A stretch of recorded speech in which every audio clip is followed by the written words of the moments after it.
খাঁটি তওবা করা।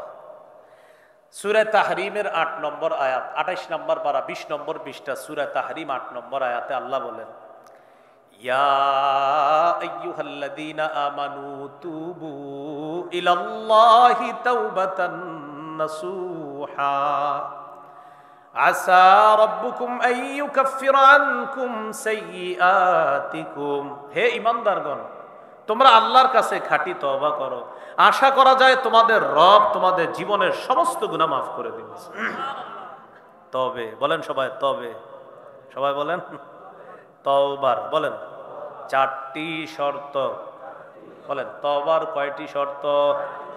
বলেন ১, অতীতের গুনাহ ছেড়ে দেওয়া। ২, অতীতের গুনাহের উপর অনুতপ্ত হওয়া। ৩, দৃঢ় প্রতিজ্ঞা করা, আমি ভবিষ্যতে এই গুনাহ আর করব না। ৪, আমার জিম্মায় কোনো বান্দার হক থেকে থাকলে সেই হক আদায় করে দিব। এই ৪ শর্ত তওবা কবুলের। ১ নাম্বার অতীতের গুনাহ ছেড়ে দেওয়া, ২ নাম্বার অনুতপ্ত হওয়া, ৩ নাম্বার আমি প্রতিজ্ঞা করছি আমি ভবিষ্যতে এই গুনাহ করব না। ৪, গুরুত্বপূর্ণ বান্দার হক যদি জিম্মায় থেকে থাকে এটা আদায় করে দিবেন। আপনাদের শুনতে কষ্ট হলেও আমি বলছি, আপনি একজনের কাছ থেকে টাকা পাইতেন ৫০০ টাকা, টাকাটা আনার সময় তার কাছ থেকে ৫০০ এনেছেন, সাথে ৫০ টাকা সুদে এনেছেন। এই যে ৫০ টাকা আপনি সুদ এনেছেন, এই ৫০ টাকা আপনার না, যার থেকে এনেছেন এটা তার। কি হলো কথাটা? আপনি এইভাবে ৫০,০০০ টাকার মালিক হয়েছেন। কিভাবে? ওই সুদের অংশে। এই যে ৫০,০০০-এর মালিক হয়েছেন, এই ৫০,০০০ আপনার না, যাদের থেকে আনছেন তাদের। আপনি দিয়ে দেন। আমি সত্যি বলছি, আপনার তওবা কবুল হচ্ছে না। না হয় কি শিখলাম? সুদের অংশটা কার? যার থেকে আনছেন তার। বলেন সুদের অংশ কার? যার থেকে আনছেন তার। কি একটা বিষয় হয়ে গেল না? অনেকে নিয়ত করে সুদ খাইতে খাইতে উনি বড় লোক হবে, তারপর হজ করে উনি ভালো হয়ে যাবে। কি ডিজিটাল পদ্ধতির ভালো হওয়া! এত সহজ না বিষয়টা। যাদের থেকে আপনি মেরেছেন তাদের প্রত্যেককে আগে টাকাগুলা দেন, পরে হজে যান। মনে থাকবেনি ৪ শর্ত?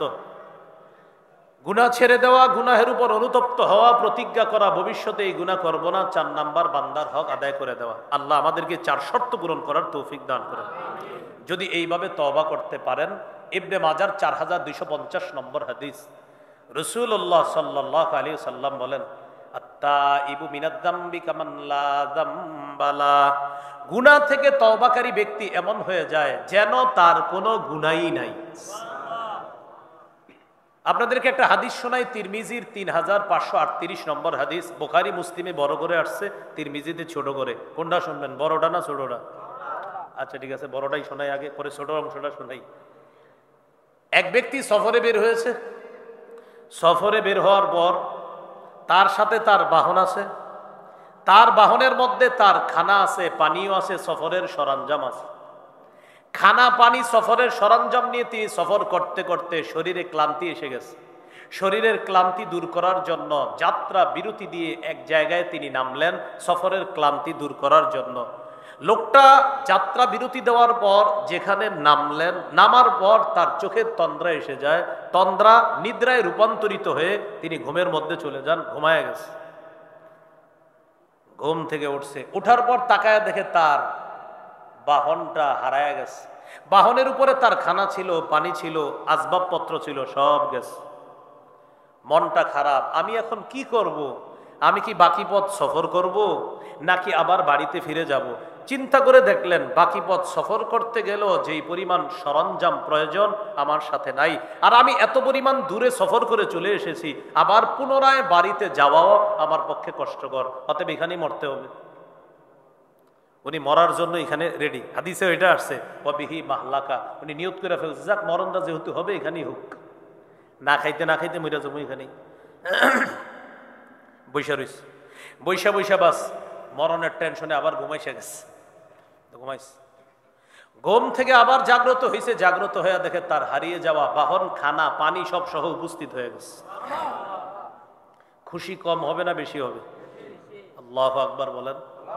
ওই ব্যক্তি বিশিদ্দাতিল ফারহি, খুশির অতিশয্যে আল্লাহকে বলে, আল্লাহুম্মা আনতা আবদি ওয়া আনা রাব্বুকা। আল্লাহ আপনি আমার বান্দা, আমি আপনার রব। বুঝেন নাই?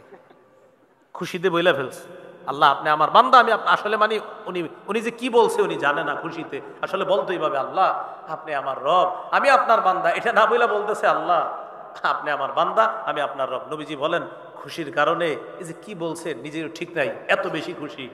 নবীজি বলেন শোনো আমার উম্মত, লাল্লাহু আফরাহু বিতাওবাতি আহাদিকুম মিন আহাদিকুম বিদাল্লাতিহি ইযা ওয়াজাদাহা।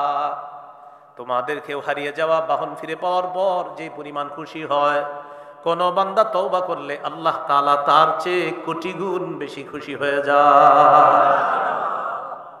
তওবা করবেন না ইনশাআল্লাহ? না মনে হয় করবেন না। ডেইলি বলেন, ডেইলি বলেন 70 বার, বলেন 100 বার। মানে হাদিসে 70 বার 100 বার, তো এই জন্য কি বললাম 70 না 100, দুটোটা বলবো। আমরা বলবো কি 70 না 100 এইভাবে।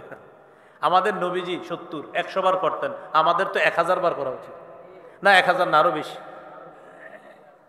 আল্লাহ আমাদেরকে বেশি পরিমাণে তওবা যেন প্রতিনিয়ত করতে পারি, আল্লাহ তৌফিক দান করুন।